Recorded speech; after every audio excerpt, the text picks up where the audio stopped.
Hello बेटा, आज हम इटली के एकीकरण में मेज़िनी का क्या योगदान रहा उसके बारे में देखेंगे यहाँ पर।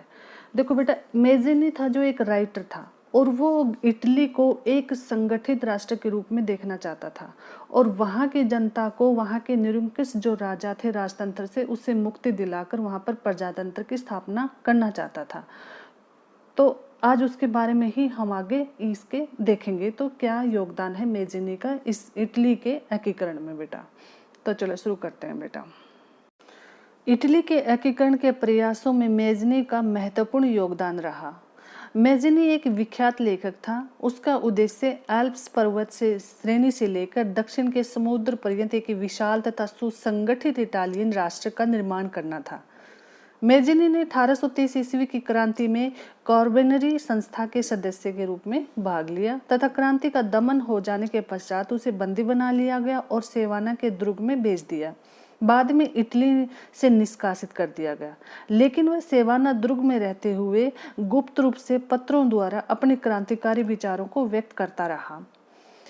अतः 1831 ईस्वी में मार्सोई में निर्वासित जीवन व्यतीत करते हुए उसने यंग इटली एक संस्था बनाई थी और इस संस्था ने नव इटली के निर्माण में बहुत महत्वपूर्ण अपना रोल अदा किया था। मैथ्सिनी यानी मेज़िनी का विश्वास था कि ईश्वर की मर्जी के अनुसार राष्ट्र ही मनुष्यों की प्राकृतिक इकाई थी और इटली छोटे राज्यों और प्रदेशों के पैबंदों की तरह नहीं रह सकता था।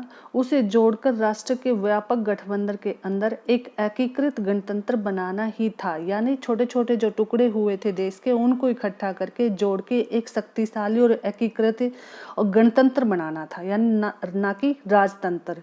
गणतंत्र बनाना सपना था मैथ्सिनी का और ये एकीकरण ही इटली की मुक्ति का आधार हो सकता था। उसके इस मॉडल की देखा देखी भी यूरोप के जो अन्य कंट्री थे वो भी इस मॉडल को अपनाने लग गए। जर्मनी जैसे फ्रांस, स्विट्जरलैंड तथा पोलैंड में गुप्त संगठन कायम किए गए। वो भी अपने देश में प्रजातंत्र गणतंत्र लाना चाहते थे।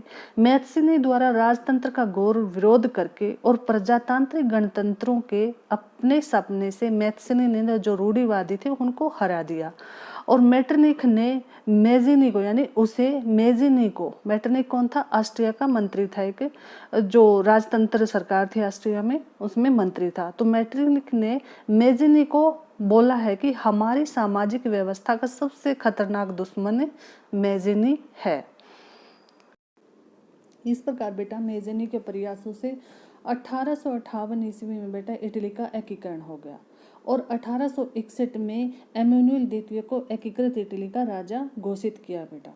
और मेज़िनी को इटली का धड़कता हुआ दिल भी कहते हैं बेटा।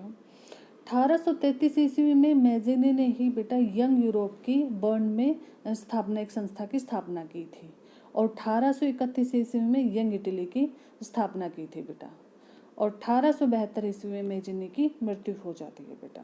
थैंक यू बेटा।